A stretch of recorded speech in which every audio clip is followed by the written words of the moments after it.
അനാദിയായും ശാശ്വതമായും ദൈവമായിരിക്കുന്ന പിതാവും പുത്രനും പരിശുദ്ധാത്മാവുമാം ത്രിയേക ദൈവത്തിന് സ്തോത്രവും സ്തുതിയും മഹത്വവും പുകഴ്ചയും ഉണ്ടാകുമാറാകട്ടെ. നമ്മുടെ ഏക കർത്താവും രക്ഷിതാവുമായ യേശുക്രിസ്തുവിന്റെ നാമത്തിൽ ബഹുമാന്യ കർത്താവിന്റെ ദാസീദാസന്മാർക്കും ദൈവജനത്തിനും ക്രിസ്തീയ വന്ദനങ്ങളെയും അറിയിക്കുന്നു. ഒരുമിച്ചുള്ള ഈ കൂട്ടായ്മ ഏറെ അനുഗ്രഹകരമാണ്. ദൈവത്തിന്റെ വചനം പഠിക്കുവാൻ ദൈവം നമുക്ക് തരുന്ന അവസരങ്ങൾക്കായി ദൈവത്തിന് സ്തോത്രം ചെയ്യുന്നു. കർത്താവ് നമ്മെ പിന്നെയും സഹായിക്കട്ടെ. നമ്മൾ പഠിച്ചുകൊണ്ടിരിക്കുന്ന വിഷയത്തിന് ഇന്ന് ഒരു പരിസമാപ്തി കുറിക്കാമെന്ന് ഞാൻ കരുതുന്നു. കുഞ്ഞാടിന്റെ കല്യാണം വന്നുവല്ലോ, അവന്റെ കാന്തയും തന്നെത്താൻ ഒരുക്കിയിരിക്കുന്നു. ദൈവത്തിന്റെ സഭ ക്രിസ്തുവിന്റെ കാന്തയാകുന്നതിന്, ആ കാന്തയുടെ മണവാളനായ ദൈവകുഞ്ഞാടിന്റെ കല്യാണത്തിന് വേണ്ടി എങ്ങനെ തന്നെത്താൻ ഒരുക്കുന്നു എന്നുള്ളതായിരുന്നു നമ്മുടെ ചിന്താവിഷയം. അതിൽ നമ്മൾ ഇന്നലെയും പല സമയവും ആവർത്തിച്ച് കണ്ട ഒരു കാര്യം ഇന്നും ഞാൻ ആവർത്തിക്കട്ടെ. രക്ഷ യേശുക്രിസ്തുവിന്റെ ക്രൂശു മരണത്താൽ മാത്രം. അത് പൂർണ്ണമായും ദൈവത്തിന്റെ ദാനമാണ്. അത് ദൈവത്തിന്റെ കൃപയാലും നമുക്ക് വിശ്വാസത്താലും മാത്രം ലഭിക്കുന്നു. രക്ഷയ്ക്ക് പര്യാപ്തമായ പ്രവൃത്തികളൊന്നുമില്ല. യാതൊന്നു ചെയ്താലും നമുക്ക് ആ ചെയ്തികളാൽ, കർമ്മങ്ങളാൽ രക്ഷ സ്വായത്തം അല്ല. കർമ്മങ്ങളാൽ നമുക്ക് ദൈവത്തെ പ്രസാദിപ്പിക്കുവാനും കഴിയുകയില്ല. സ്തോത്രം.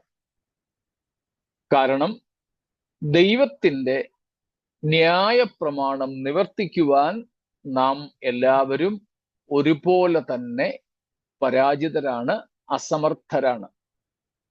അത് ദൈവം തെളിയിച്ചു. മനുഷ്യന് അനുസരിക്കുവാൻ കഴിയാത്ത ഒരു ന്യായപ്രമാണം ദൈവം മനുഷ്യന്റെ പക്കൽ ഏൽപ്പിച്ചു.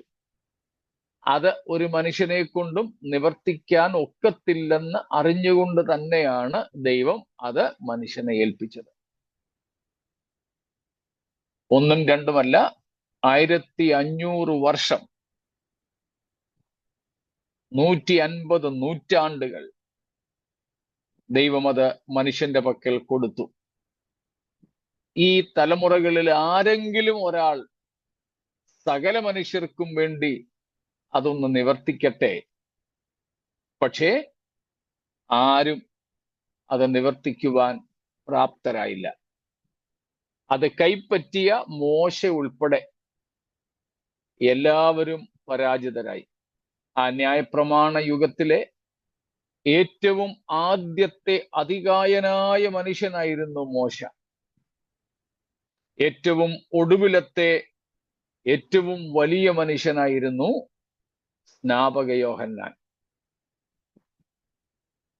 ഇപ്പൊ മോശ തുടങ്ങി സ്നാപകൻ വരെയുള്ള ആർക്കും അത് നിവർത്തിപ്പാൻ കഴിഞ്ഞില്ല. അങ്ങനെ ക്രിസ്തു ന്യായപ്രമാണത്തിന്റെ അവസാനമായി നമുക്കെല്ലാവർക്കും വേണ്ടിയും നമുക്ക് പകരമായും ന്യായപ്രമാണത്തെ നിവർത്തിച്ചു. സ്തോത്രം. നിവർത്തിച്ചു. അതുകൊണ്ടാണ് കർത്താവ് പറഞ്ഞത്,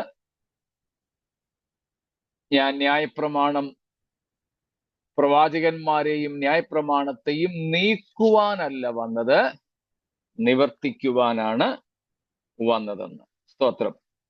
നീക്കുവാനല്ല, നിവർത്തിക്കുവാൻ അത്രേ വന്നത്. സ്തോത്രം. റോമാലേഖനം 10-ന്റെ 4-ാമത്തെ വാക്യത്തിലാണ് നാം വായിക്കുന്നത്, Romans 10:4. വിശ്വസിക്കുന്ന ഏവനും നീതി ലഭിപ്പാൻ Yeah. ക്രിസ്തു ന്യായപ്രമാണത്തിന്റെ അവസാനമാകുന്നു. സ്തോത്രം. കാരണം അടുത്ത വാക്യവും കൂടെ. ന്യായപ്രമാണത്താലുള്ള നീതി സംബന്ധിച്ച് അത് ചെയ്ത മനുഷ്യൻ അതിനാൽ ജീവിക്കും എന്ന് മോശ എഴുതിയിരിക്കുന്നുവല്ലോ. രണ്ട് നീതി.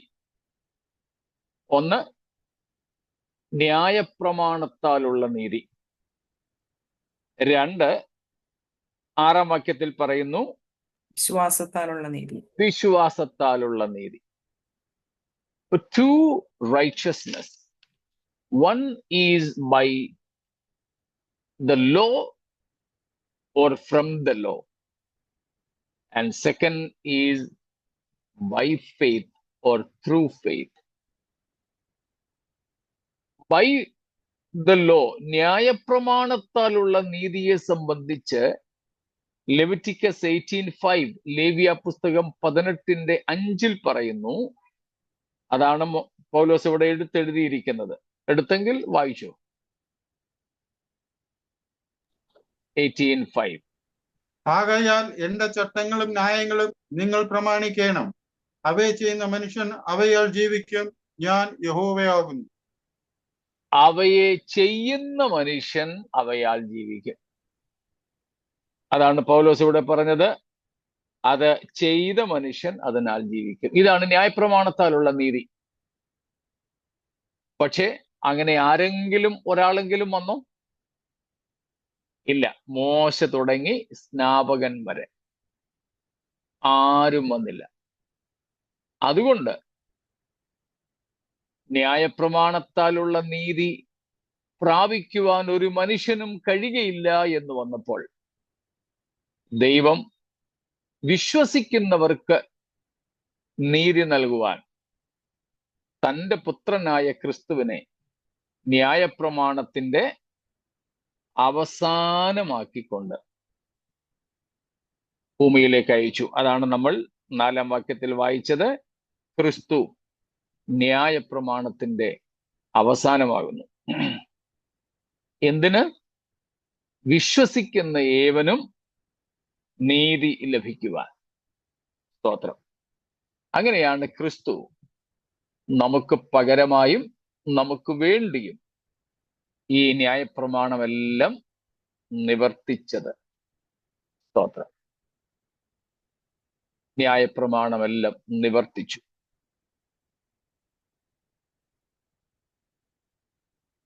അത് ഉറപ്പിക്കുവാൻ വേണ്ടി ക്രിസ്തു തന്റെ രക്തം ചിന്തി. അതുകൊണ്ടാണ് പറയുന്നത്, ഇത് എൻ്റെ പുതിയ നിയമത്തിൻ രക്തമെന്നോ തിരിച്ചോ പറയാം. പുതിയ നിയമത്തിൽ അല്ലെങ്കിൽ പുതിയ നിയമത്തിൻ രക്തം അല്ലെങ്കിൽ രക്തത്തിൽ പുതിയ നിയമം. സ്തോത്രം. അപ്പൊ യേശു തൻ്റെ രക്തം ചൊരിഞ്ഞ് പുതിയ ഒരു നിയമം നമുക്ക് വേണ്ടി തന്നു.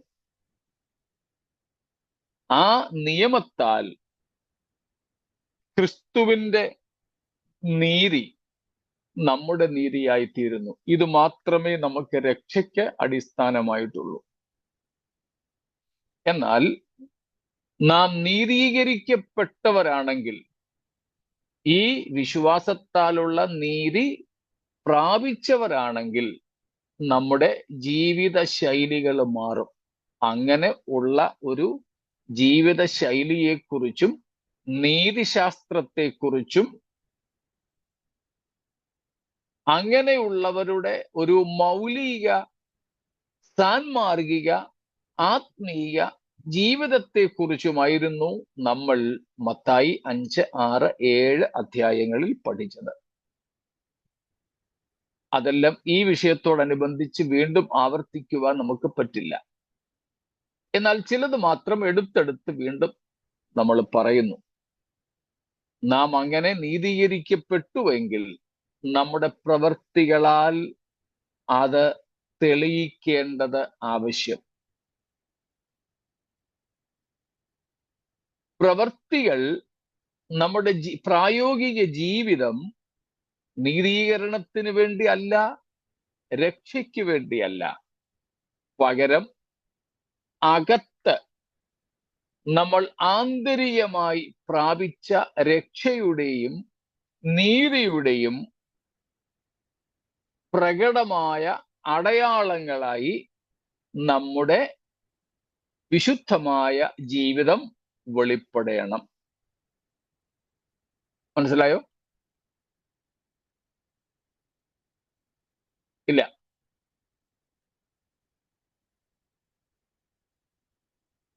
ആവർത്തിക്കണോ?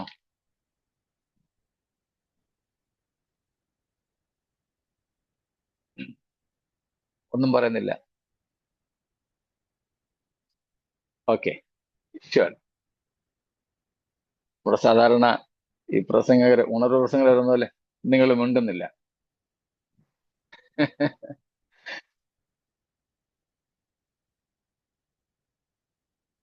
പ്രായോഗിക ക്രിസ്തീയ ജീവിതത്തിലൂടെ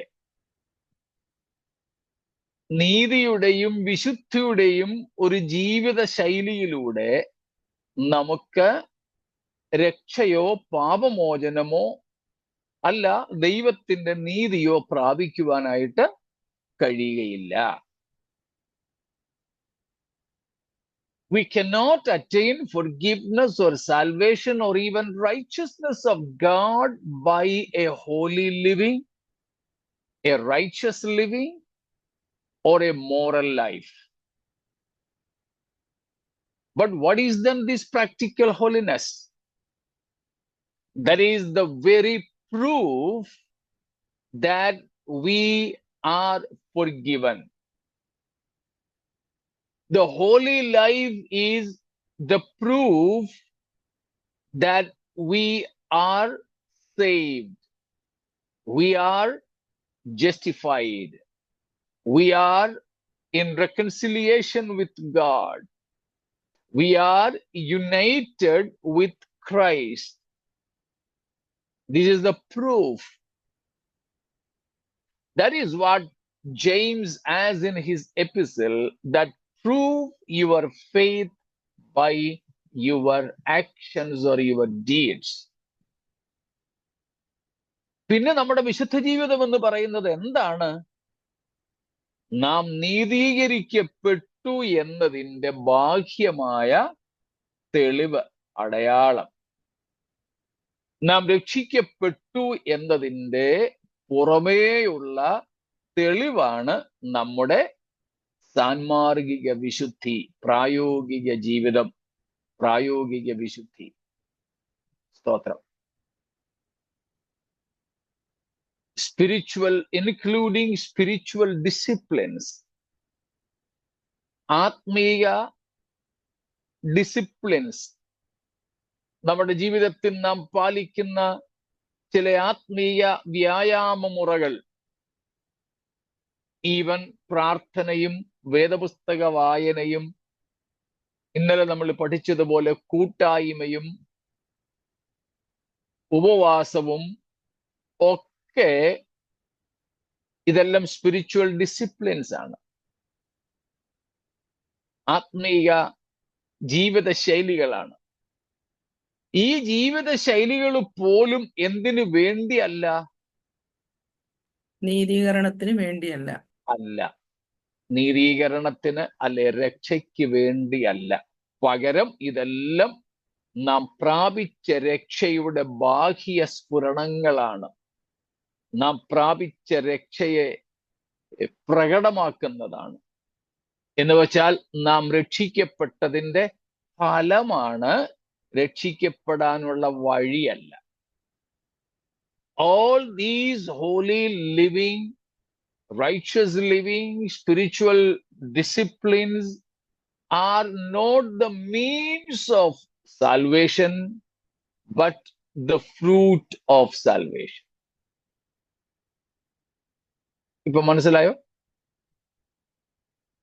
സ്തോത്രം.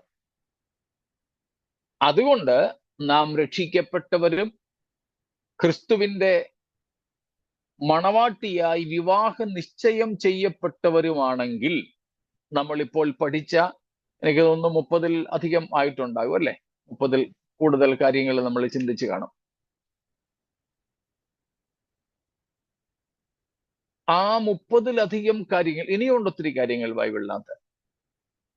ഈ 30-ലധികം കാര്യങ്ങൾ നമ്മൾ ജീവിതത്തിൽ പാലിക്കണം. ഇതെല്ലാം ചെയ്തുകൊണ്ടാണ് സഭ ക്രിസ്തുവിന്റെ മണവാട്ടി പദത്തിലേക്ക് എത്താൻ ഒരുങ്ങുന്നത്.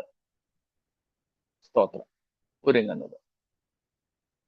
അതിന്റെ ഭാഗമായിട്ട് ഏറ്റവും ഒടുവിൽ നമ്മൾ ഇന്നലെ ചിന്തിച്ചത് എബ്രായ ലേഖനത്തിൽ നിന്നുമായിരുന്നു. സഭായോഗങ്ങൾ ഉപേക്ഷിക്കരുത്. സഭായോഗങ്ങൾ, എല്ലാ കൂടിവരവുകളും, സഭയുടെ എല്ലാ കൂടിവരവുകളും സഭായോഗങ്ങളാണ്. എബ്രായ ലേഖനം 10-ാം അധ്യായം 23 മുതൽക്കുള്ള വാക്യങ്ങളെ ആസ്പദമാക്കിക്കൊണ്ടാണ് നമ്മളത് ചിന്തിച്ചത്. പലരും ചിന്തിക്കുന്നത് ഞായറാഴ്ച അല്ലെങ്കിൽ വെള്ളിയാഴ്ച ഉള്ള ആ ആഴ്ചയിൽ ഒരിക്കൽ നടക്കുന്ന പ്രധാന യോഗം മാത്രമാണ് സഭായോഗം എന്ന്. അല്ല, സഭായോഗം എന്ന് വെച്ചാൽ സഭ കൂടി വരുമ്പോഴൊക്കെ എന്നുള്ളത്. അത് ബൈബിൾ ക്ലാസ്സിനായാലും മധ്യസ്ഥ പ്രാർത്ഥനയ്ക്ക് വേണ്ടിയായാലും കോട്ടേജ് മീറ്റിങ്ങിന് വേണ്ടിയായാലും ഒക്കെ ഇതെല്ലാം സഭായോഗങ്ങളാണ്. സ്തോത്രം. അപ്പോൾ ആവോളം സഭായോഗങ്ങളെ ഉപേക്ഷിക്കരുത്. സ്തോത്രം. ചിലപ്പോൾ ജോലി കൊണ്ടോ രോഗം കൊണ്ടോ ഒഴിച്ചുകൂടാനാവാത്ത യാത്രകൾ കൊണ്ടോ ഒക്കെ ചിലപ്പോൾ നമുക്ക് എല്ലാ യോഗങ്ങൾക്കും സംബന്ധിക്കാൻ കഴിഞ്ഞില്ലെന്ന് വന്നേക്കാം. അങ്ങനെ ഒട്ടുമൊക്കാത്ത സാഹചര്യങ്ങളിൽ മാത്രമേ അതാകാവൂ. അങ്ങനെ ആകുമ്പോൾ പോലും നമുക്ക് ഒരു നഷ്ടബോധം ഉണ്ടാകണം. ഇന്നെനിക്ക് കൂട്ടായ്മയിൽ സംബന്ധിക്കാൻ കഴിഞ്ഞില്ലല്ലോ എന്ന്. സ്തോത്രം. അപ്പോൾ നമ്മുടെ ആത്മീയതയുടെ ഒരു അളവുകോലും കൂടെയാണ് സഭായോഗങ്ങളിൽ സംബന്ധിക്കുക എന്നുള്ളത്. സ്തോത്രം. കൂട്ടായ്മ ആചരിക്കുക എന്നുള്ളത്. അതായിരുന്നു നമ്മൾ ഇന്നലെ ഏറ്റവും ഒടുവിലായിട്ട് ചിന്തിച്ചത്. അതിൽ നമ്മൾ കണ്ടു, ഇന്ന് കൊറോണയ്ക്ക് ശേഷം വെർച്വൽ മീറ്റിംഗ്സ്, ഓൺലൈൻ ആയിട്ടുള്ള യോഗങ്ങൾ ധാരാളമുണ്ട്. ഏതാണ്ടൊക്കെ എല്ലാ സഭകളിലുമുണ്ട്. കൊറോണയാണ് നമ്മളെയൊക്കെ ആ നിലയിലേക്ക് ആക്കി തീർത്തത്. എന്നാൽ അതിനു മുമ്പും ഓൺലൈൻ ആയിട്ടുള്ള യോഗങ്ങൾ ഉണ്ടായിരുന്നു. അത് പക്ഷേ വളരെ ചുരുക്കമായിരുന്നു എന്ന് മാത്രം. അത് ഓൺലൈൻ മീറ്റിങ്ങുകളിൽ സംബന്ധിക്കുന്നത് നമ്മുടെ തൊട്ടടുത്തുള്ള പ്രാദേശിക സഭയുടെ കൂട്ടായ്മയിൽ നിന്ന് രക്ഷപ്പെടാൻ വേണ്ടി ആകരുത്. പലരും അങ്ങനെയുണ്ട്. ഇനിയിപ്പം അവിടെയും പോകണ്ട, ഒരുങ്ങിക്കെട്ടി ഇതാപ്പം വീടിന്റെ സൗകര്യത്തിനകത്ത് അങ്ങ് കൂടാമല്ലോ എന്ന് വെച്ച് ആകരുത്. ഇന്നലെ നമ്മൾ പറഞ്ഞതുപോലെ നമുക്ക് എല്ലാവർക്കും ഒരു പ്രാദേശിക സഭയുമായി കൂട്ടായ്മ ബന്ധമുണ്ടാകണം. അത് ഒരു സാമൂഹിക സോഷ്യൽ നീഡിന് വേണ്ടി, സാമൂഹിക പ്രതിബദ്ധതയ്ക്ക് വേണ്ടി മാത്രമാകരുത്. അത് ഇൻ പേഴ്സൺ കൂട്ടായ്മ ആചരിക്കുന്നതിന് വേണ്ടി തന്നെ ആകണം. സ്തോത്രം. പിന്നെ ഇപ്പോൾ നമുക്ക് സൗകര്യങ്ങളുണ്ട് ഇതുപോലെയുള്ള ഓൺലൈൻ യോഗങ്ങളിൽ കൂടുന്നതിന്. അപ്പോൾ നമുക്ക് ഇഷ്ടമുള്ളവരുടെ ശുശ്രൂഷകളിൽ സംബന്ധിക്കുവാനും തിരുവെഴുത്തുകൾ പഠിക്കുവാനും ഒക്കെ അവസരങ്ങളുണ്ട്. നമ്മൾ പലരും തമ്മിൽ കണ്ടിട്ടില്ലെങ്കിലും ഈ വെർച്വൽ പ്ലാറ്റ്ഫോമിലൂടെ വളരെ അടുത്ത ബന്ധം പുലർത്തുന്നവരുമാണ്. അതുമൊക്കെ ഇതിനുള്ള സാധ്യതകളാണ്. പക്ഷേ അത് പ്രാദേശിക സഭായോഗങ്ങൾക്ക് പകരമാകരുത് എന്ന് മാത്രം. അതുകൊണ്ടാണ് നമ്മൾ അങ്ങനെയുള്ള പ്രത്യേക സമയങ്ങളിൽ നമ്മുടെ മീറ്റിങ്ങുകൾ നിർത്തിവെക്കുക പോലും, അല്ലെങ്കിൽ സമയമാറ്റം നടത്തുക പോലും ചെയ്യുന്നത്. അതായിരുന്നു നാം ഏറ്റവും ഒടുവിൽ ചിന്തിച്ചത്. ഒന്നും കൂടെ നമുക്ക് ആ വാക്യങ്ങളിലേക്ക് പോയിട്ട് ഒന്ന് വായിക്കാമല്ലോ. ചിലർ ചെയ്യുന്നത് പോലെ നമ്മുടെ സഭായോഗങ്ങളെ ഉപേക്ഷിക്കാതെ തമ്മിൽ പ്രബോധിപ്പിച്ചുകൊണ്ട് സ്നേഹത്തിനും സൽപ്രവൃത്തികൾക്കും ഉത്സാഹം വർദ്ധിപ്പിപ്പാൻ അന്യോന്യം സൂക്ഷിച്ചുകൊള്ളുക. അടുത്ത ഒരു കാര്യമാണ് അവിടെ നമ്മൾ കാണുന്നത്. സഭായോഗങ്ങളിൽ വെറുതെ പോയി ഇരുന്നാൽ മാത്രം പോരാ, പിന്നെ എന്തും കൂടെ ചെയ്യണം. Exhorting one another. Yes.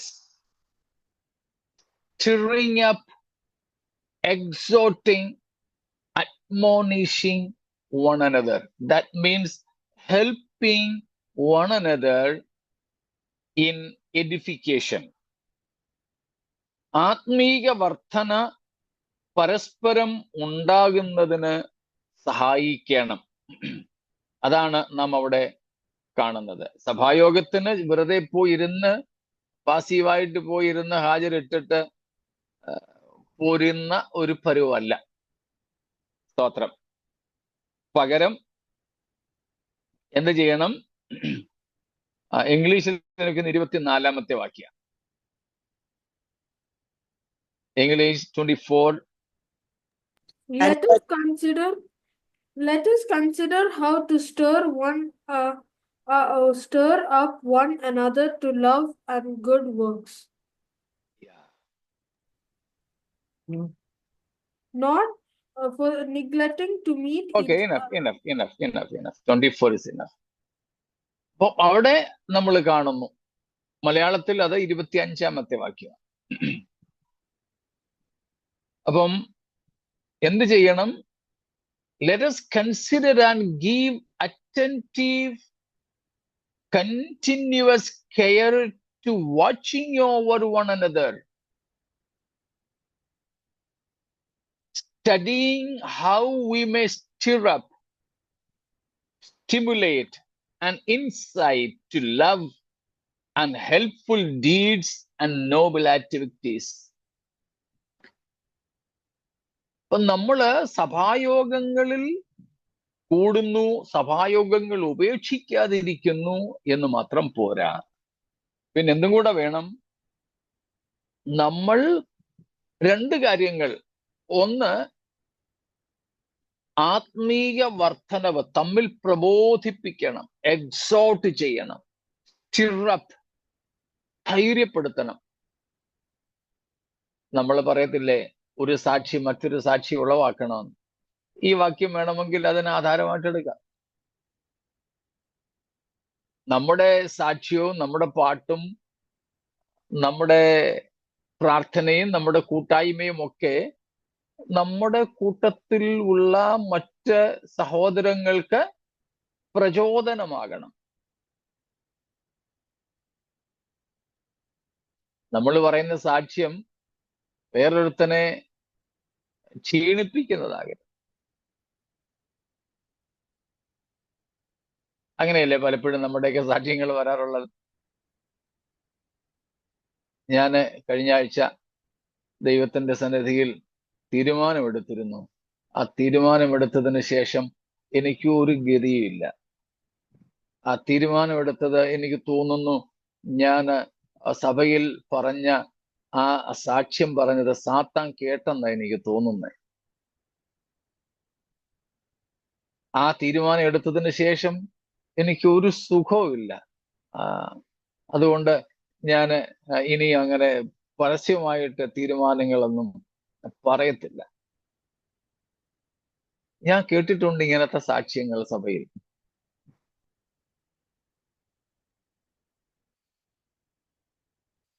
ഇത് ഒരു സാക്ഷ്യം മറ്റൊരു സാക്ഷിയെ ഉളവാക്കുകയാണോ അതോ കുളവാക്കുകയാണോ? മനസ്സിലായോ?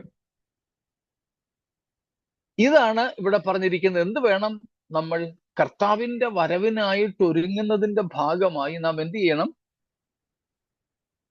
കൂട്ടായ്മ ആചരിക്കണം. നമ്മൾ മറ്റുള്ളവരെ ആത്മീയമായി ധൈര്യപ്പെടുത്തണം. Provoke them to do good works. Yes. രണ്ടാമത്തെ ഒരു കാര്യം അവിടെ പറയുന്നത്, നാം നമ്മുടെ കൂട്ടായ്മയിലുള്ള സഹോദരങ്ങൾക്ക് വേണ്ടി love and helpful deeds and noble activities. ഒറ്റ വാക്കിൽ പറഞ്ഞാൽ ചാരിറ്റി, സഹായവും കൂടെ ചെയ്യണം. അപ്പോൾ ആത്മീയമായ ഒരു ഉത്തരവാദിത്വമുണ്ട്. അപ്പോൾ തന്നെ യാക്കോബ് പറയുന്നുണ്ടല്ലോ, സഭയിൽ ഒരുത്തം വന്നിരിക്കുക, അവന് കഴിക്കാനൊന്നുമില്ല, പിള്ളേർക്ക് കൊടുക്കാനുമില്ല, ഉടുക്കാനുമില്ല, നമ്മുടെ കയ്യിൽ ഇഷ്ടം പോലെ ഉണ്ട്. പക്ഷേ നമ്മൾ പറയാ, സഹോദര പോയി തീ കായ, സമാധാനത്തോടെ പോയി തീ കായുക എന്ന് പറഞ്ഞു വിട്ടിട്ട് കാര്യമില്ല. ഇനി നമ്മൾ തീ കായാൻ പറയത്തില്ല, നമ്മൾ പറയുന്നതാണ് പ്രാർത്ഥിക്കാം ബ്രദറെ, പ്രാർത്ഥിക്കാം. നമ്മൾ തീ കായാനൊന്നും പറയത്തില്ല. സെയിം അതേ അർത്ഥം വരുന്ന കാര്യമാണ് ഇവിടെ പറയുന്നത്. നമ്മൾ പറയുന്നത് പ്രാർത്ഥിക്കാം, കർത്താവ് പ്രവർത്തിക്കും, നമ്മൾ പ്രാർത്ഥിക്കുകയും ചെയ്യും. ഇനി ഫോണിൽ കൂടെ ആയാലും ശരി, അന്നേരം കർത്താവെ ഞങ്ങളുടെ പ്രിയ സഹോദരന് വേണ്ടി പ്രാർത്ഥിക്കുന്നു. കർത്താവ് അന്നേരം മൈക്ക് വെച്ച് കെട്ടി പറയുക, നീ പ്രാർത്ഥിക്കണ്ട, നീ പ്രാർത്ഥിക്കുന്നതിന് മുമ്പ് തന്നെ ഈ സഹോദരന് കൊടുക്കാനുള്ളത് നിന്റെ പോക്കറ്റിൽ ഞാൻ തന്നിട്ടുണ്ട്, അതങ്ങ് എടുത്തു കൊടുത്താൽ മതി. പക്ഷെ നമ്മളത് ചെയ്യത്തില്ല. കർത്താവിന്റെ വരവിനായിട്ട് ഒരുങ്ങുന്നതിന്റെ ഭാഗമായി സഭായോഗങ്ങളിൽ നമ്മൾ ചെയ്യേണ്ട കാര്യമാണിത്. നമ്മുടെ കൂട്ടു സഹോദരങ്ങൾ നമ്മൾ തമ്മിൽ പ്രബോധിപ്പിച്ച് ആത്മീയ വർധനവ് വരുത്തണം. 2, മറ്റുള്ളവരുടെ ആവശ്യങ്ങൾക്ക് നമ്മൾ സഹായമാകണം. അതായത് എൻ്റെ ലാക്കിംഗ്, എൻ്റെ ദുർഭിക്ഷം നിങ്ങളുടെ എബൻഡൻസ് സുഭിക്ഷത്താൽ നികരണം. നിങ്ങളുടെ ലാക്കിംഗ്, നിങ്ങളുടെ ദുർഭിക്ഷം എൻ്റെ എബൻഡൻസ് സുഭിക്ഷത്താൽ നികന്നു വരണം. അപ്പൊ ഈ ചാരിറ്റി എന്നുള്ളതും എന്ന് വെച്ചാൽ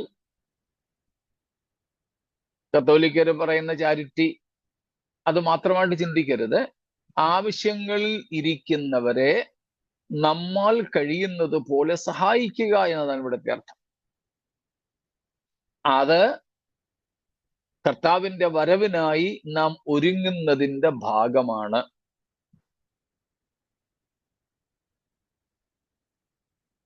Spending what the Lord has given us for the need and help of others is also a part of getting ready or preparing for the wedding of the Lamb. കുഞ്ഞാടിന്റെ കല്യാണത്തിന് ഒരുങ്ങുന്നതിന്റെ ഭാഗമാണ് നമുക്കുള്ള ഭൗതിക നന്മകൾ ഇല്ലാത്തവരുമായി പങ്കുവയ്ക്കുക എന്നുള്ളതും. നമ്മൾ വളരെ ശ്രദ്ധിക്കണം, നമ്മുടെ കൂട്ടായ്മയിൽ ആർക്കാണ് കുറവുള്ളത്, എന്തിന്റെ കുറവാണ്. ഒരു പന്തിയിൽ വിളമ്പുന്നത് പോലെ ഒരു കല്യാണത്തിനോ അല്ലെ പോട്ടെ, നമ്മുടെ ഒരു വീട്ടിലെ പ്രാർത്ഥനയ്ക്ക് ഒരു സ്പെഷ്യൽ മീറ്റിംഗ് വെച്ചു, നമ്മൾ ഫുഡ് കൊടുക്കുന്നു, ആഹാരം കൊടുക്കുന്നു. ഇപ്പം വീട്ടുകാരും ചിലപ്പോൾ സഭയിലെ മറ്റു ചിലരും കൂടെ ചേർന്ന് വിളമ്പും. ആ വിളമ്പാനും ഒരു ശൈലിയൊക്കെ വേണം.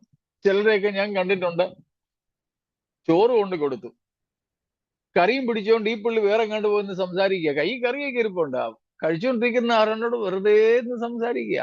ഇവിടെ ചോറ് മാത്രം കിട്ടിയിട്ട് കറിയില്ലാതെ കാത്തിരിക്കുക.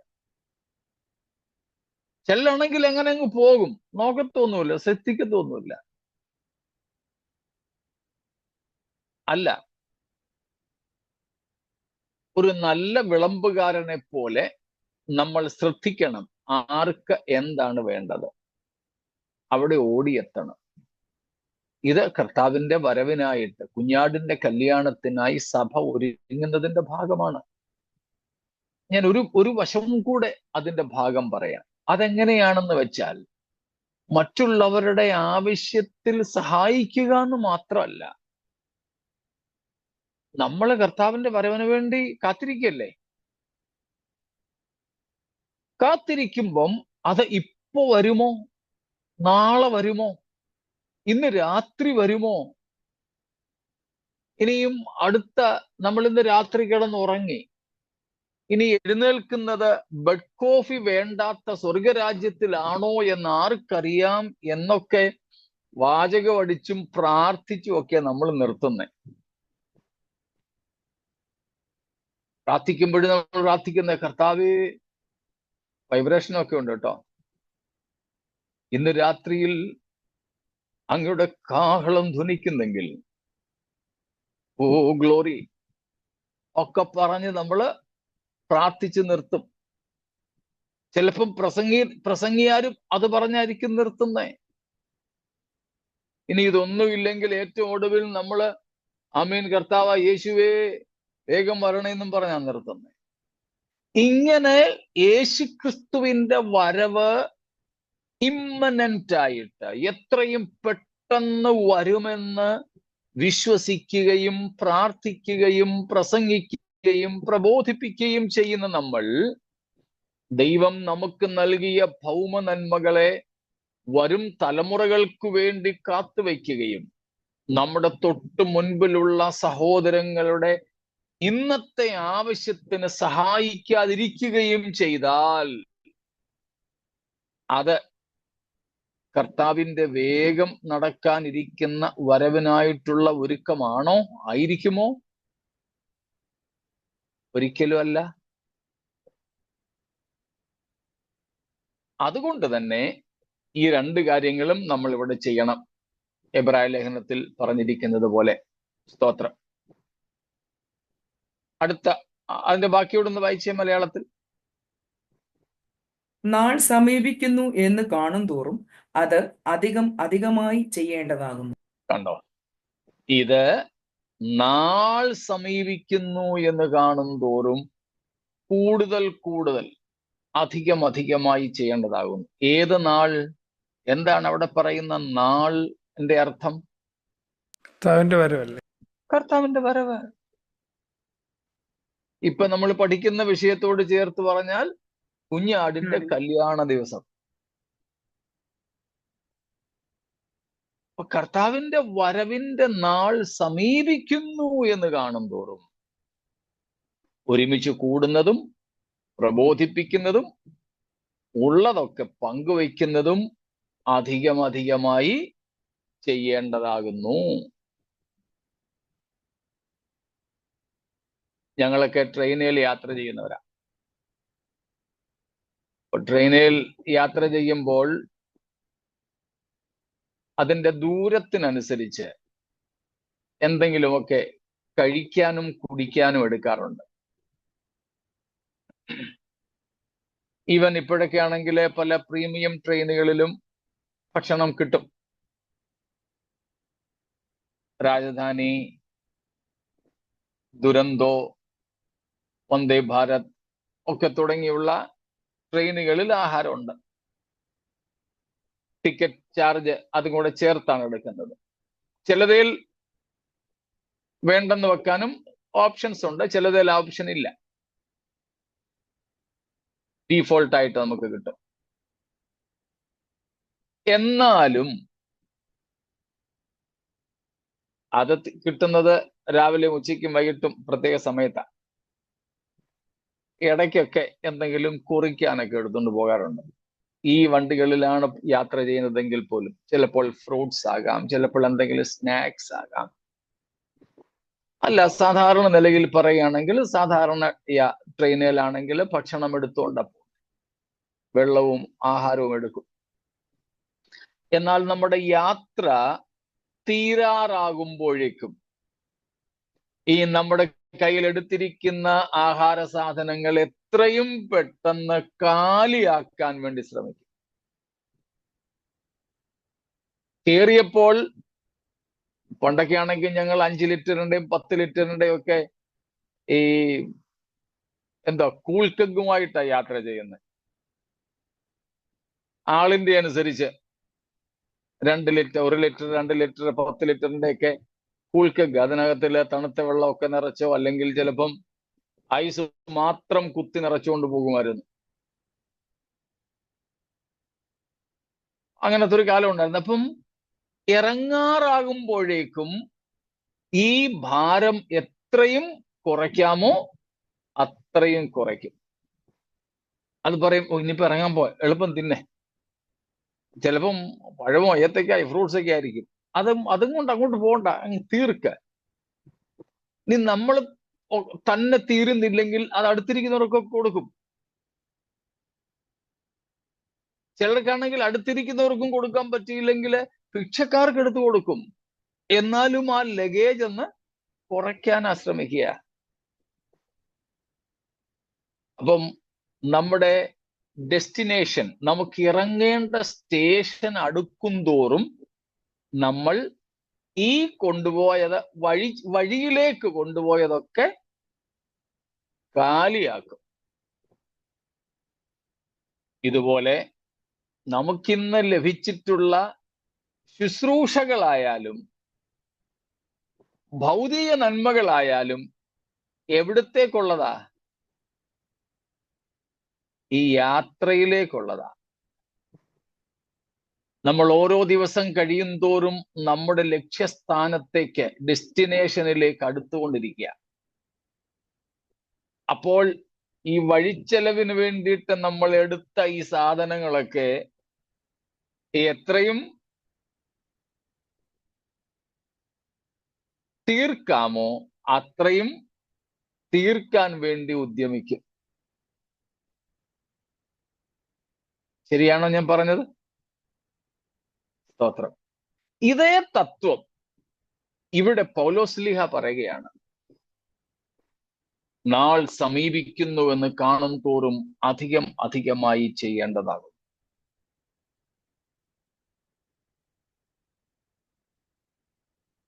നാം ഇങ്ങനെയൊക്കെ ചെയ്യുന്നവരാണെന്നാണ് ഞാൻ കരുതുന്നത്. സ്തോത്രം.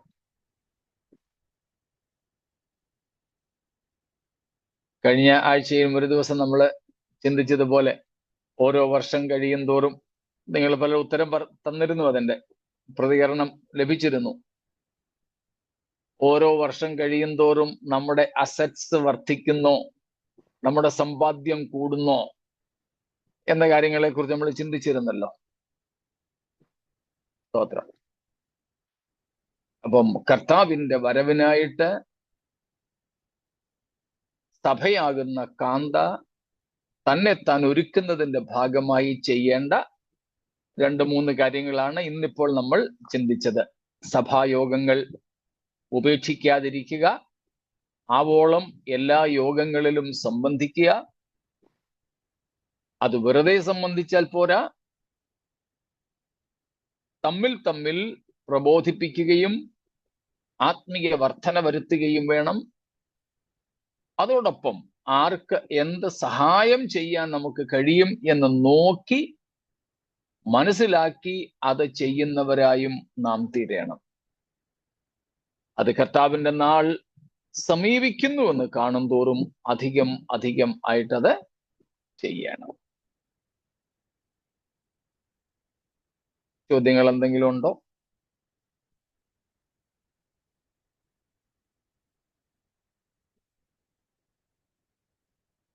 ഇല്ലെങ്കിൽ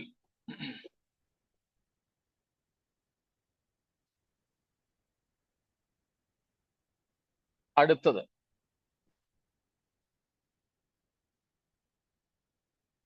എബ്രായ ലേഖനത്തിന്റെ അകത്തുനിന്ന് തന്നെ വേറെ ചില കാര്യങ്ങൾ കൂടെ നമുക്ക് ഒന്ന് പറഞ്ഞു പോകാം. 3-ാമത്തെ അധ്യായം, chapter 3 and verse number 12, 12-ാമത്തെ വാക്യം. Take care, brothers, lest there be any of you an evil, unbelieving heart, leading you to fall away from the living God. 14. For we have come to share in Christ, if indeed we hold our original confidence firm to the end. ഇന്നലെ നമ്മൾ പറഞ്ഞതുമായിട്ട് ചേർത്ത് വെക്കാവുന്ന ഒരു വാക്യമാണ് 3:6 നമ്മൾ ഇന്നലെ വായിച്ചിരുന്നു. അതിനോട് ചേർത്തുള്ള ഒരു സംഗതിയാണ് ഇവിടെ 14-ാമത്തെ വാക്യത്തിലുള്ളത്. അപ്പോൾ ഇവിടെ നിന്നും നാം കാണുന്നത് വിശ്വാസത്തിൽ നാം നിലനിൽക്കണം. നിങ്ങളിൽ ആർക്കും എന്തുണ്ടാകരുത്? ജീവനുള്ള ദൈവത്തെ ത്യജിച്ച് കളയുന്ന അവിശ്വാസമുള്ള ദുഷ്ടഹൃദയം ഉണ്ടാകരുത്.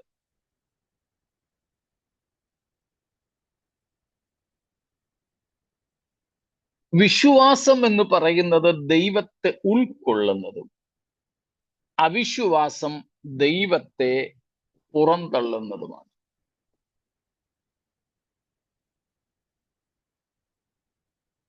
നമുക്ക് വിശ്വാസത്തിൽ നിലനിൽക്കണം. നമുക്ക് വിശ്വാസത്തിൽ നിലനിൽക്കേണ്ടതുണ്ട്. സ്തോത്രം. കർത്താവിന്റെ വരവിനായി ഒരുങ്ങുന്നതിന്റെ ഭാഗമാണത്. സ്തോത്രം. അപ്പോസ്തലപ്രവൃത്തികൾ 14:22 വാക്യം, ആക്ട്സ് 14:22. വിശ്വാസത്തിൽ നിലനിൽക്കണം എന്നും നാം അനേകം കഷ്ടങ്ങളിൽ കൂടി ദൈവരാജ്യത്തിൽ കടക്കേണ്ടതാകുന്നു എന്നും പ്രബോധിപ്പിച്ചു ശിഷ്യന്മാരുടെ മനസ്സിൽ.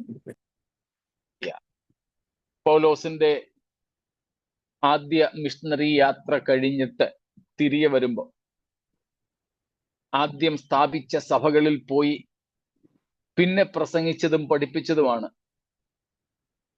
നിങ്ങൾ എന്ത് ചെയ്യണം? വിശ്വാസത്തിൽ നിലനിൽക്കണം, അനേകം കഷ്ടങ്ങളിലൂടെ ദൈവരാജ്യത്തിൽ കടക്കണം. പല സ്ഥലങ്ങളിലും നാം അപ്പോസ്തലന്മാർ പറഞ്ഞു കാണുന്നുണ്ട്, വിശ്വാസത്തിൽ നിലനിൽപ്പീൻ, വിശ്വാസത്തിൽ നിലനിൽപ്പീൻ. അപ്പോൾ ഇവിടെ നാം കാണുന്നത് കർത്താവിന്റെ വരവിനായിട്ട് ഒരുങ്ങുന്നതുമായി ബന്ധപ്പെട്ട് നാം വിശ്വാസത്തിൽ നിലനിൽക്കേണ്ടതുണ്ട്. സ്തോത്രം. നമ്മിൽ ആർക്കും അവിശ്വാസമുള്ള ദുഷ്ടഹൃദയം ഉണ്ടാകരുത്. സ്തോത്രം.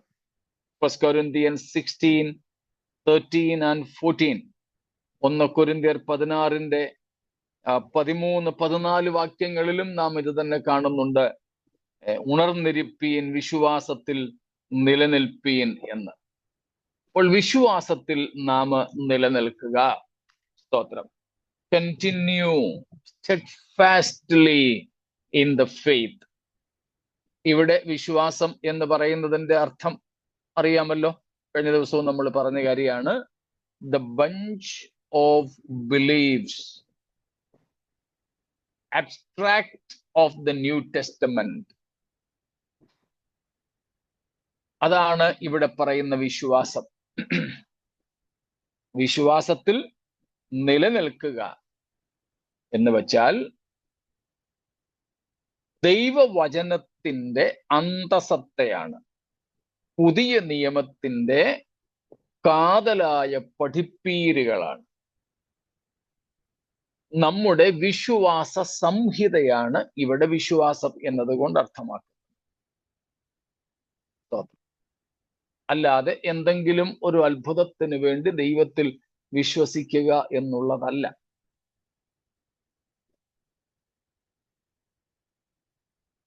അപ്പോൾ ആ വിശ്വാസത്തിൽ നമ്മൾ നിലനിൽക്കണം, അതിനുവേണ്ടി പോരാടണം എന്നൊക്കെയുള്ള ഒത്തിരി കാര്യങ്ങളുണ്ട്. പക്ഷെ അവിടേക്ക് ഞാൻ അങ്ങനെ പോകുന്നില്ല. അതാണ് എബ്രായർ 3:14 പറഞ്ഞത്, ആദ്യ വിശ്വാസം അവസാനത്തോളം പിടിച്ചുകൊള്ളണം. We have to hold fast our first faith. അല്ലേ? സ്തോത്രം. Original conviction firmly to the very end. Okay. Original conviction. what we originally primarily believed. നാം വിശ്വാസത്തിലേക്ക് വന്നപ്പോൾ നാം അറിഞ്ഞ് സത്യമെന്നറിഞ്ഞ് വിശ്വസിച്ച് ഏറ്റുപറഞ്ഞ് മുറുകെ പിടിച്ച സത്യം അതിൽ നിലനിൽക്കണം. അതിൻ്റെ തന്നെ ഭാഗമാണ് ഇന്നലെ നമ്മൾ ചിന്തിച്ചത്. എബ്രായർ 10-ാമത്തെ അധ്യായം അവസാന വാക്യങ്ങളിൽ നിന്നും പിന്മാറിപ്പോകരുത്, വിശ്വാസം വിട്ടുകളയരുത്, പിന്മാറ്റക്കാരായി മാറരുത്. സ്തോത്രം. കാരണം ധാരാളം പേര് പിന്മാറിയിട്ടുണ്ട്. നാം ആരും പിന്മാറ്റക്കാർ ആവരുത്. സ്തോത്രം. നാം വിശ്വാസത്തിൽ നിലനിൽക്കണം.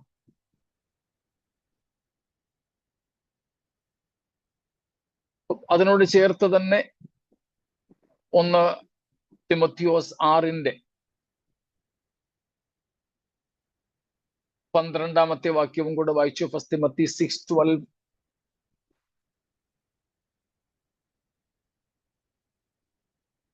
വിശ്വാസത്തിന്റെ നല്ല പോർ പൊരുതുക, ആ. ഓട്ടം തികയ്ക്കുക, നിത്യജീവനെ പിടിച്ചുകൊള്ളുക. പിടിച്ചുകൊള്ളുക. നോക്കി സ്തോത്രം. വിശ്വാസത്തിന്റെ നല്ല പോർ പൊരുതുക. ഇപ്പം വിശ്വാസത്തിൽ നിലനിൽക്കുക എന്ന് പറഞ്ഞതിനോട് ചേർത്ത് വെക്കുക. ഇങ്ങനെയുള്ള ഒത്തിരി കാര്യങ്ങളുണ്ട്. What shall we do with our faith?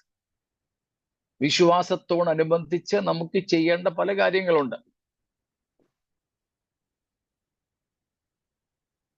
അതിൽ 1-2 ഇവിടെ ഓർപ്പിച്ചെന്നേ ഉള്ളൂ. വിശ്വാസത്തിൽ നിലനിൽക്കണം, വിശ്വാസത്തിന്റെ നല്ല പോർ പൊരുതണം. സ്തോത്രം. അടുത്തതാണ് നമ്മൾ ഇപ്പോൾ വായിച്ച അല്ലെങ്കിൽ പറഞ്ഞ 1 തിമോത്തിയോസ് 6:12 മുതലുള്ള വാക്യങ്ങൾ പറയുന്നത് പോലെ ഹോൾഡ് ഫാസ്റ്റ് ഇറ്റേണൽ ലൈഫ്, നിത്യജീവനെ പിടിച്ചുകൊള്ളുക, നഷ്ടപ്പെടുത്തരുത്, കളഞ്ഞു പോകാൻ അനുവദിക്കരുത്. നിത്യജീവനെ മുറുകെ പിടിക്കുക എന്ന് പറഞ്ഞാൽ നിത്യത നഷ്ടപ്പെടുന്ന യാതൊരുവിധ ഇടപാടുകളിലും നാം ഏർപ്പെടരുത്. നിത്യതയെ ബാധിക്കുന്ന യാതൊന്നിലും നാം ഇടപെടരുത്. നിത്യജീവനെ പിടിച്ചുകൊള്ളുക.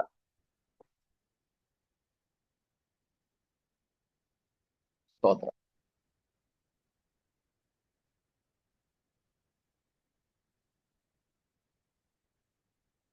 നിത്യജീവനെ പിടിച്ചുകൊള്ളുക.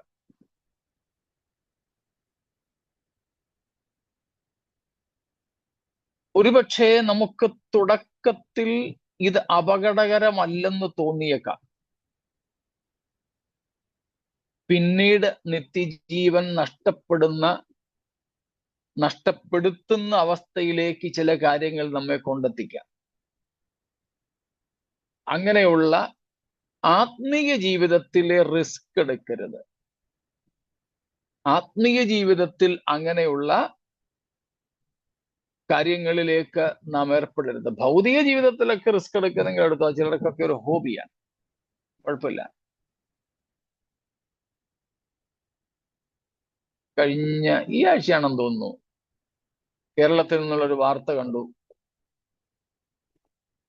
ഞങ്ങളുടെ നാട്ടിലാണെന്ന് തോന്നുന്നു, മാവേലിക്കര കായംകുളം ഭാഗത്തെവിടെയാ, എൻ്റെ ഓർമ്മയിൽ എങ്ങനെയാണ്, കായംകുളത്താ.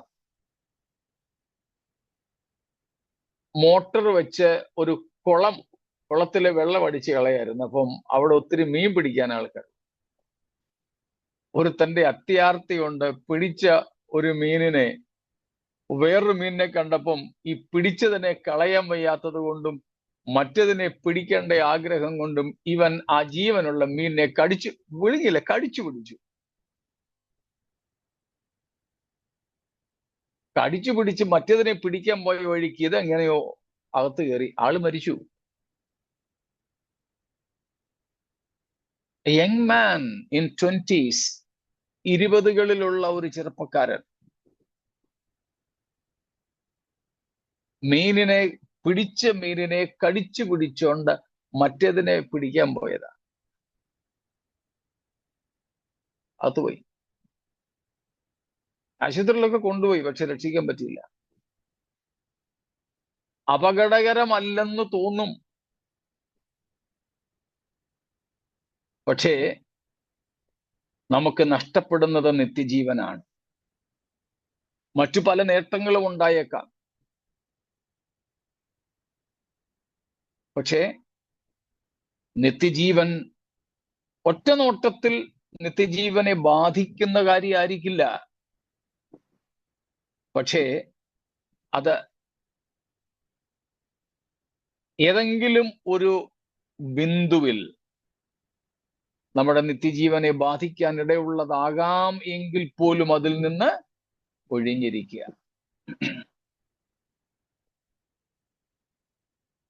അപ്പൊ നിത്യജീവനെ മുറുകെ പിടിച്ചു കൊള്ളുക. അടുത്തത്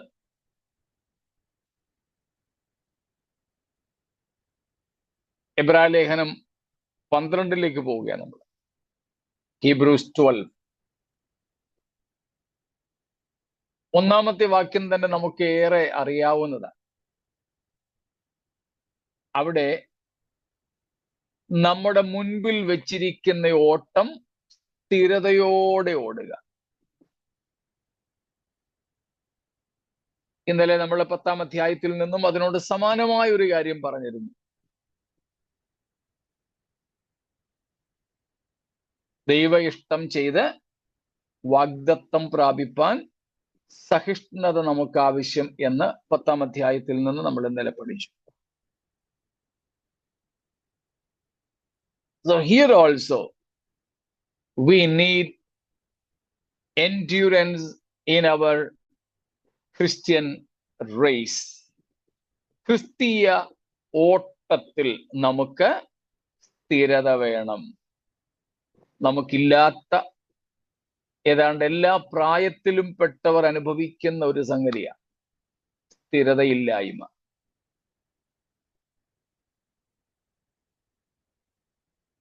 എന്ന് വെച്ചാൽ കഴിഞ്ഞ മാസം യോഗത്തിനൊക്കെ പോകാൻ ഭയങ്കര ഉത്സാഹം. ഈ മാസം അകത്തുനിന്ന് അങ്ങനത്തെ ഒരു ഉത്സാഹം അങ്ങോട്ട് വരുന്നില്ല.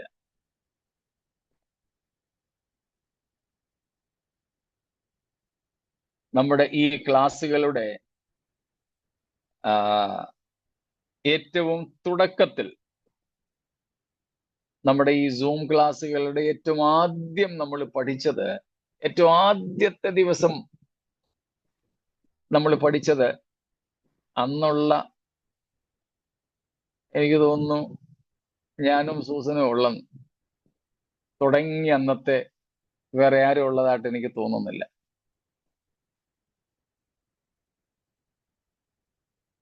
അന്ന് നമ്മൾ പഠിച്ച വിഷയം നിങ്ങൾക്ക് ഓർമ്മ കാണും.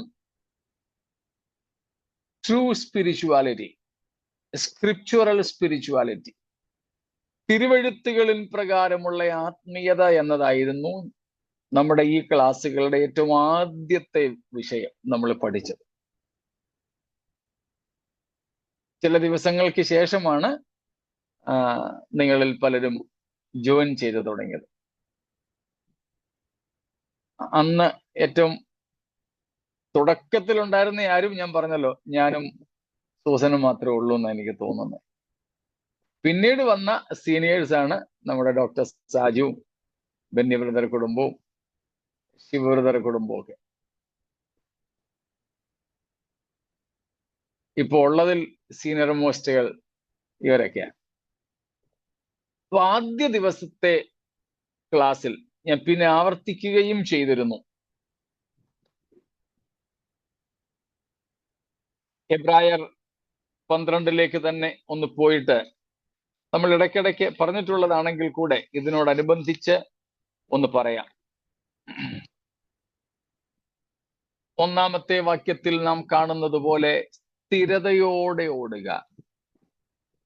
run with endurance. Our problem is inconsistency. ഈ സ്ഥിരതയില്ലായ്മ ഒരു പ്രശ്നമാണ്. പിന്നെ 3-ാമത്തെ വാക്യത്തിൽ നമ്മൾ കാണുന്നു, ക്ഷീണിച്ച് മടുക്കുക ഉണ്ടാകാൻ പാടില്ല.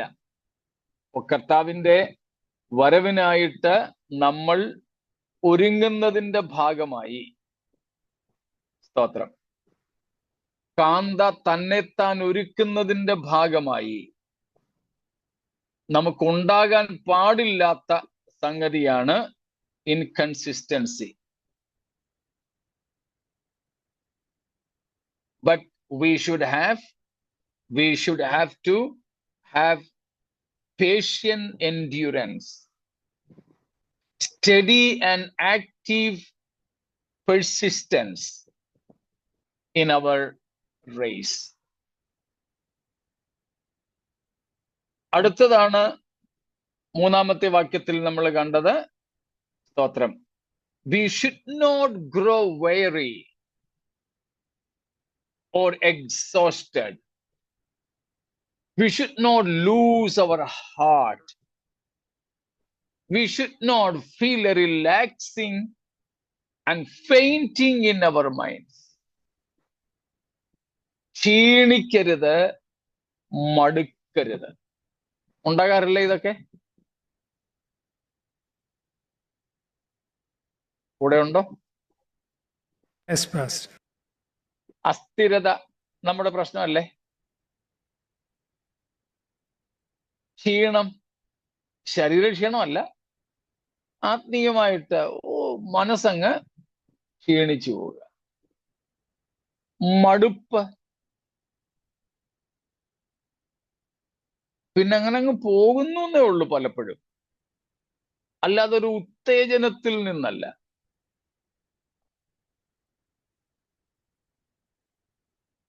നമ്മളൊക്കെ തന്നെ നാട്ടിൽ പോകോ അല്ലെങ്കിൽ എവിടെയെങ്കിലും അങ്ങനെയുള്ള ഒരു ഇതിൽ യാത്രയ്ക്ക് മറ്റൊരുങ്ങുകയാണെങ്കിൽ അലാം വെക്കാതെ തന്നെ നമ്മൾ ഉണരത്തില്ലേ? നമ്മൾ അലേർട്ട. ഇവിടെ ഞങ്ങളെ രൂഫസിനെ ഒന്ന് ഉണർത്താൻ പെടുന്ന പാട്. പക്ഷെ എക്സാം സെക്കൻഡ് ലാസ്റ്റ് എക്സാം തൊട്ട് ആശാൻ ഉറക്കമില്ല. ആ സന്തോഷം കൊണ്ടുള്ള എക്സൈറ്റ്മെന്റാ.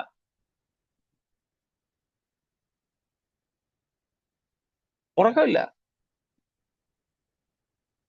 നമ്മുടെ കുഞ്ഞുങ്ങളൊക്കെ എവിടെയെങ്കിലും അവർക്ക് ഇഷ്ടമുള്ള സ്ഥലത്ത് പോവുകയൊക്കെ ചെയ്യണമെന്ന് വെച്ചാൽ ഭയങ്കര സന്തോഷമാണ് അവർക്ക്.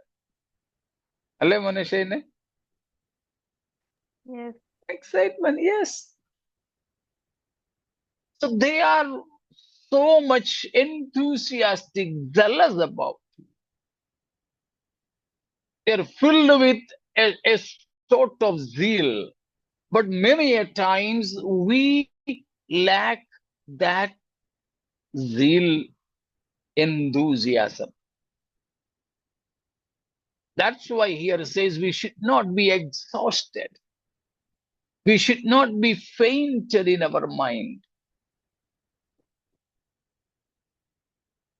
അങ്ങനെ ഉണ്ടെങ്കിൽ തിരുത്തിക്കോണം. സ്തോത്രം. അത് കഴിഞ്ഞിട്ട് പറയുന്നു 4-ാമത്തെ വാക്യത്തിൽ, പാപത്തോട് പ്രാണത്യാഗത്തോളം എതിർത്ത് നിന്നിട്ടില്ല. No resistance to or against sin. പാപത്തോട് എതിർത്ത് നിന്നിട്ടില്ല. No agonizing struggle against sin. ഇത് നമ്മുടെ വീഴ്ചയാ, അതുണ്ടാകാൻ പാടില്ല. Avoid this resistance lessness. പാപത്തോട് ഉള്ള എതിർപ്പില്ലായ്മ നാം ഒഴിവാക്കണം. അതിനെ പോസിറ്റീവായിട്ട് എടുക്കാം. പാപത്തോട് പ്രാണത്യാഗത്തോളം എതിർത്ത് നിൽക്കണം. അടുത്തത് 5-ാമത്തെ വാക്യത്തിൽ കാണുന്നുണ്ട്, ഡിസ്പൈസിങ് ചാസനിങ്സ് ഓഫ് ഗാഡ്. ദൈവത്തിന്റെ ശിക്ഷയെ, ബാലശിക്ഷയെ നിരസിക്കുന്ന പാപം ഉണ്ടാകാൻ പാടില്ലാത്ത കാര്യങ്ങളാണ്. These things we have to avoid. We should not have these things in our lives. ദൈവത്തിന്റെ ശിക്ഷയെ നിരസിക്കുക. പിന്നെ മുഷിഞ്ഞു പോവുക, ഇറിറ്റേറ്റഡ് ആവുക.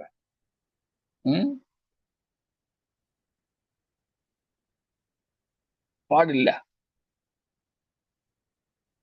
Do not lose courage and give up and faint. നാം മുഷിയരുത്. മുഷിയുമ്പോൾ നമ്മൾ എന്ത് ചെയ്യും? ഓ, ഒന്നും വേണ്ടെന്നും പറഞ്ഞ് ഇട്ടിട്ട് പോകും. മുഷിയരുത്. സ്തോത്രം.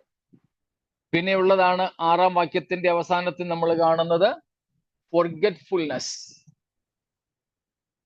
മറവി.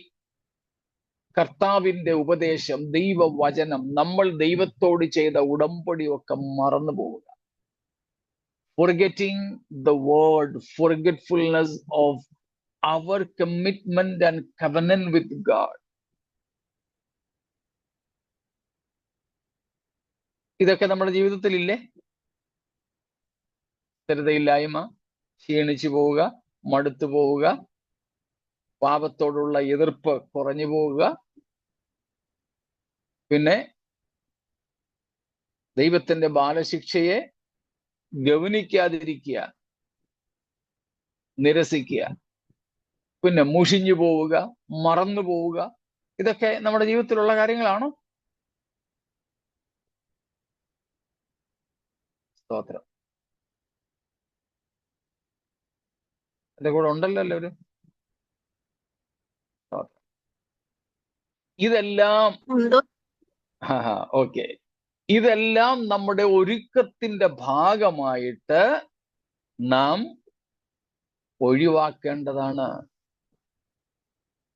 ഈ കാര്യങ്ങളൊക്കെ നമ്മുടെ ജീവിതത്തിൽ വെച്ചുകൊണ്ടിരിക്കുന്നെങ്കിൽ കർത്താവിന്റെ വരവിൽ നമുക്ക് വേണ്ടത്ര പ്രവേശനം ലഭിക്കാതെ പോയേക്കാം. സ്തോത്രം.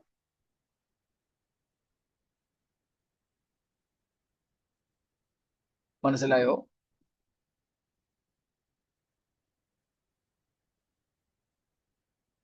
കഴിഞ്ഞ ഒരു ദിവസം എനിക്ക് വെളുപ്പിനെ ഒരു സ്ഥലം വരെ പോകണമായിരുന്നു. ഒരാളിനെ കൊണ്ടുവരാൻ വേണ്ടി. രാത്രിയിൽ കിടക്കാൻ നേരമേ രൂഫസ് പറഞ്ഞു, പപ്പാ ഞാനും വരുന്നുണ്ട്, എന്നെ വിളിക്കണേ. ഞാൻ പറഞ്ഞു ഓക്കെ. വെളുപ്പിനെ ഞാൻ പോരായപ്പം വിളിച്ചു. പരീക്ഷയൊക്കെ കഴിഞ്ഞപ്പോഴത്തെ അപ്പൊ ഫ്രീയാ. എഴുന്നേക്കുന്നില്ല. ഞാൻ പിന്നെ സൂസനെ വിട്ട് വിളിപ്പിച്ചു. എഴുന്നേറ്റു, ഇരുന്നു. അല്പം കഴിഞ്ഞ് ഞാൻ തയ്യാറെടുത്ത് ഞാൻ നോക്കിയപ്പം വീണ്ടും ആ ഇരുന്നിരിപ്പിൽ തന്നെ കട്ടിലങ്ങ് വീണു. വീണ്ടും എഴുന്നേപ്പിച്ചു. വീണ്ടും എഴുന്നേറ്റിരുന്നു, ഞാൻ വരുന്നെന്നും പറഞ്ഞു. പക്ഷേ പിന്നെയും കിടന്നു. പിന്നെ ഞാനങ്ങ് പോയി. എന്താ കുഴപ്പം? ഇപ്പൊ നമ്മൾ ഈ ചിന്തിച്ച 5-6 കൂട്ടം കാര്യങ്ങൾ പോലെ ഇവിടെ റൂഫസിന് ഉറക്കമായിരുന്നു, വെളുപ്പിനെയായിരുന്നു, അതിന്റെ ഭാഗമായിട്ടാണ്. എങ്കിലും നമുക്ക് ഇതുമായിട്ട് അതിനെയൊന്ന് ചേർത്ത് വെക്കാം. വേണ്ടത്ര ഒരുക്കമില്ലായ്മ,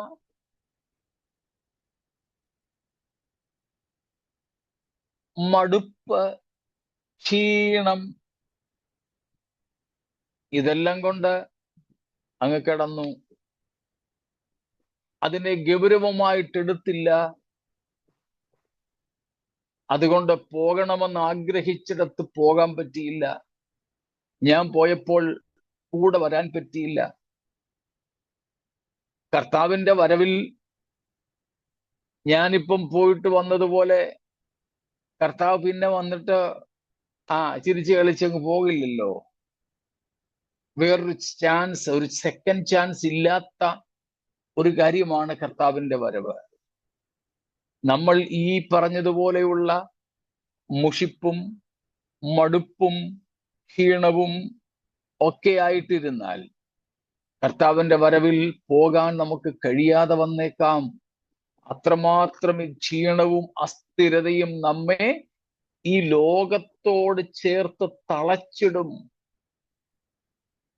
All these things can bind us to this world, get us attached to this world.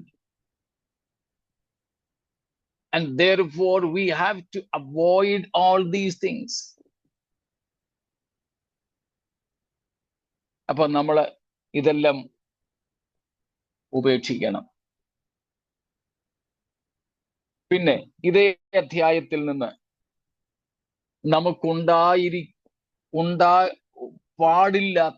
ഉണ്ടാകാൻ പാടില്ലാത്ത മറ്റൊരു കാര്യം, we should avoid all impersonal relationships, unreconciled relationships. Instead, on the other side, as preparation for the marriage of the Lamb, we should keep a reconciled relationship with all, without which we cannot see God. Verse number 14, 14-ാമത്തെ വാക്യം. എല്ലാവരോടും സമാധാനം ആചരിച്ച് ശുദ്ധീകരണം പ്രാപിപ്പാൻ ഉത്സാഹിപ്പിൻ. ശുദ്ധീകരണം കൂടാതെ ആരും കർത്താവിനെ കാണുകയില്ല. സ്തോത്രം. ശുദ്ധീകരണം കൂടാതെ ആരും കർത്താവിനെ കാണുകയില്ല. നിത്യതയെ ബാധിക്കാൻ ഇടയുള്ള നമ്മുടെ ദൃഷ്ടിയിലെ ഒരു നിസ്സാരമായ പാപമാണ് എന്ത്?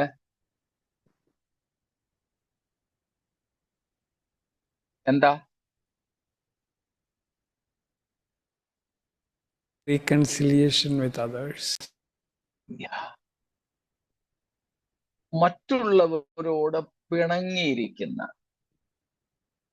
കോപിച്ചിരിക്കുന്ന, ദ്വേഷിച്ചിരിക്കുന്ന, ഇണക്കമില്ലാത്ത ജീവിതം. അതുകൊണ്ടാണ് അതിനെ നമ്മൾ പിണക്കമെന്ന് പറഞ്ഞത്.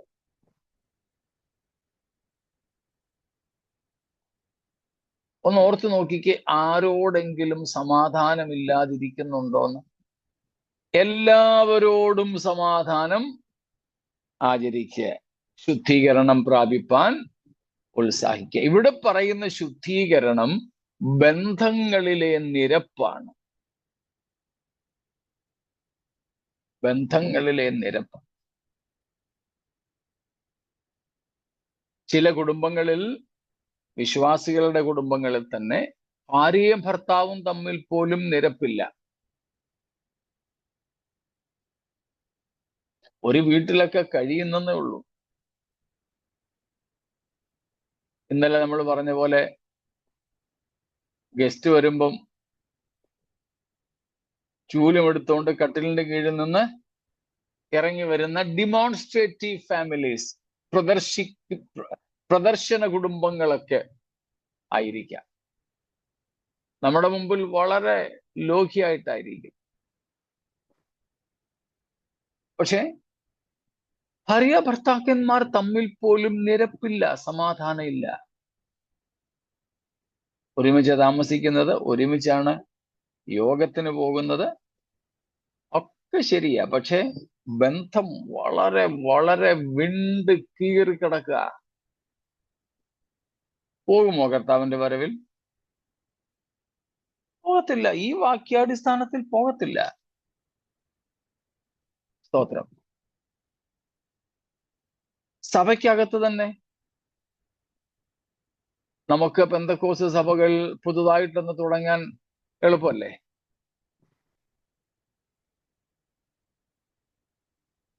നമ്മുടെ നാട്ടിൽ പറയുന്നത് പോലെ പിളരും തോറും വളരുകയും വളരും തോറും പിളരുകയും ചെയ്യുന്ന ഒരു സ്ഥിതിയല്ലേ നമുക്ക്.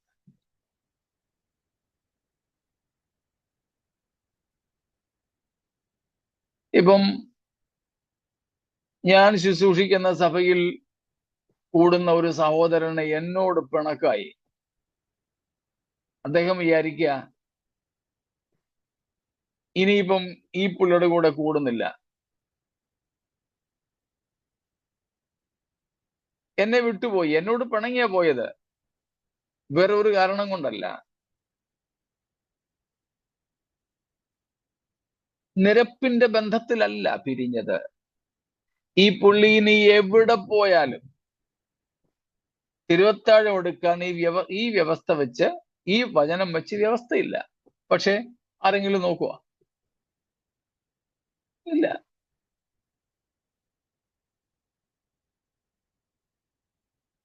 അപ്പം ബന്ധങ്ങളിലെ വിള്ളൽ കർത്താവിന്റെ വരവിൽ നമ്മെ തള്ളിക്കളയപ്പെടുന്നതിന് കാരണമായി തീർന്നേക്കാം, നമ്മെ തള്ളിക്കളയാൻ കാരണമായേക്കാം. കുഞ്ഞാടിന്റെ കല്യാണത്തിന് ഒരുങ്ങുന്നതിന്റെ ഭാഗമായി എല്ലാവരോടും സമാധാനം ആചരിച്ച് ശുദ്ധീകരണം പ്രാപിക്കണം. ആ ശുദ്ധീകരണം കൂടാതെ ആരും കർത്താവിനെ കാണുകയില്ല. സ്തോത്രം.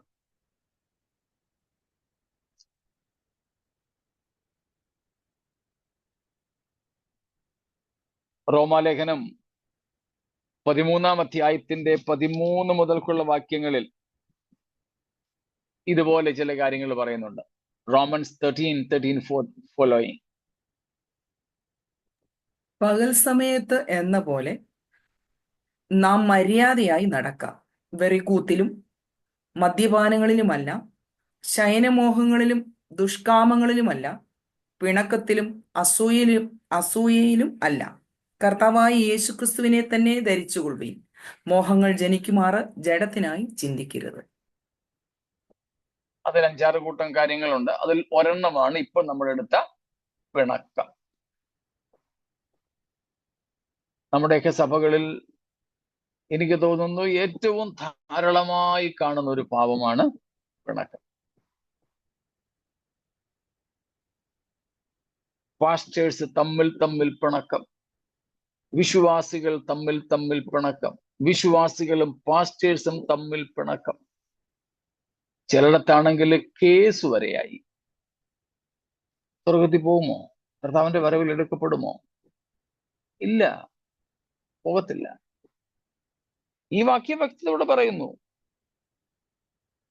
ശുദ്ധീകരണം കൂടാതെ ആരും കർത്താവിനെ കാണുകയില്ല.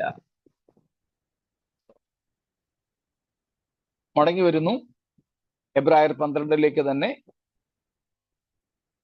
അതിന്റെ 15-ാമത്തെ വാക്യത്തിൽ നമ്മൾ കാണുന്നു, ആരും ദൈവകൃപ വിട്ട് പിന്മാറുകയും വല്ല കയ്പുള്ള വേരും മുളച്ച് കലക്കമുണ്ടാക്കി അനേകർ അതിനാൽ മലിനപ്പെടുവാനും ഇടയാകരുത് എന്ന നിലയിൽ അവിടെ കാണുന്നു. എന്ന് വെച്ചാൽ 14-ാം വാക്യത്തിൽ പറഞ്ഞതുപോലെ തന്നെ എന്തുണ്ടാകരുത്? കയ്പുള്ള വേരുകൾ മുളയ്ക്കരുത്. We should never ever allow any bitter roots to sprout. കയ്പുള്ള വേരെന്നിവിടെ ഉദ്ദേശിച്ചത് നമുക്ക് എല്ലാവർക്കും അറിയാമല്ലോ, ബന്ധങ്ങളിലെ രമ്യതയില്ലായ്മ, കയ്പ. അങ്ങനെ സംഭവിക്കരുത്. അപ്പൊ ഇവിടെ താഴോട്ട് പറയുന്ന കുറെ കാര്യങ്ങളുണ്ട് അരുതാത്തത്. കലക്കം ഉണ്ടാകരുത്. അയ്യോ, എത്രയോ പേരാ സ്വന്തം സഹോദരങ്ങളെ തമ്മിൽ അടുപ്പിക്കുന്നത്. എന്റെ സ്വന്തം അപ്പനോടും അമ്മയോടും എന്റെ സ്വന്തം സഹോദരങ്ങൾക്കെതിരായിട്ട് ഞാൻ പറഞ്ഞ് എന്റെ അപ്പനെയും അമ്മയും എന്റെ സഹോദരങ്ങളിൽ നിന്നും അകറ്റി. സ്വന്തം വീട്ടിനകത്താ.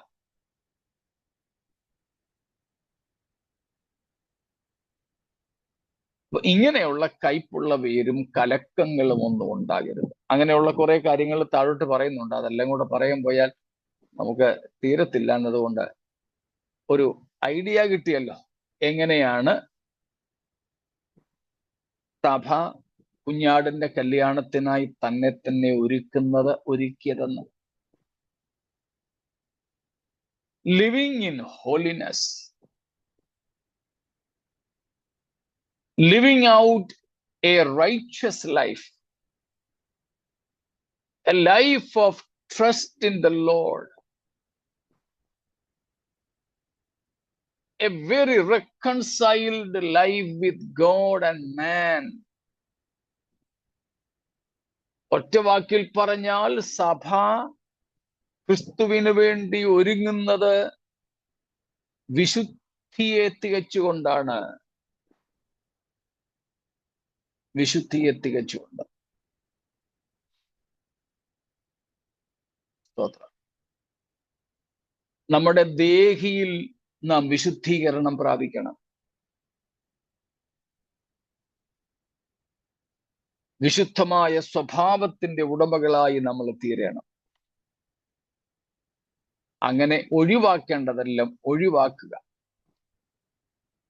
ചേർത്ത് വയ്ക്കേണ്ടത് ചേർത്ത് വയ്ക്കുക, പിന്തുടരേണ്ടതിനെ പിന്തുടരുക, മുറുകെ പിടിക്കേണ്ടതിനെ മുറുകെ പിടിക്കുക, വിട്ടുകളയേണ്ടതിനെ വിട്ടുകളയുക, മരിപ്പിക്കേണ്ടതിനെ മരിപ്പിക്കുക. ഇതെല്ലാം ഈ വിശുദ്ധ ജീവിതത്തിന്റെ ഭാഗമാണ്. നാം പരിശുദ്ധാത്മാവിനെ പ്രാപിച്ചതുകൊണ്ട്, നമ്മുടെ പാപങ്ങൾ കഴുകപ്പെട്ടതുകൊണ്ട് ഈ നിലകളിൽ ജീവിക്കണം എന്നത് രക്ഷിക്കപ്പെട്ട ഒരുവന്റെ മുമ്പിൽ കർത്താവ് വെച്ചിട്ടുള്ള നിലവാരമാണ്. ആ നിലവാരത്തിലേക്ക് നാം എത്തണം. അതിന് പരിശുദ്ധാത്മാവ് നമുക്ക് തുണ നിൽക്കും. ആ പരിശുദ്ധാത്മാവിനോട് നമ്മൾ പൂർണ്ണമായും സഹകരിക്കണം. The Holy Spirit will help us out to be holy, just as the Lord expects from you and me, demands from us. The Holy Spirit is there to help us out, to guide us, to lead us, to convict us, to hold us back from all sorts of temptations and sinfulness. But one thing we have to do, we should cooperate with this Holy Spirit in everything. ഈ പരിശുദ്ധാത്മാവിനോട് നമ്മൾ പൂർണ്ണമായും സഹകരിക്കണം. എങ്കിൽ ഇവിടെ കാന്ത തന്നെത്താൻ ഒരുക്കിയിരിക്കുന്നു എന്ന് പറയുന്നത് പോലെ ശുദ്ധവും ശുഭ്രവുമായ വിശേഷ വസ്ത്രം ധരിക്കുവാൻ നമുക്കും കൃപ ലഭിക്കും. അതുകൊണ്ട് ആ നിലയിൽ ജീവിക്കുവാൻ നമ്മെ തന്നെ സമർപ്പിച്ച് നമുക്ക് മുൻപോട്ട് പോകാം. ഈ വചനങ്ങളാൽ ദൈവം നമ്മെ അനുഗ്രഹിക്കുമാറാകട്ടെ.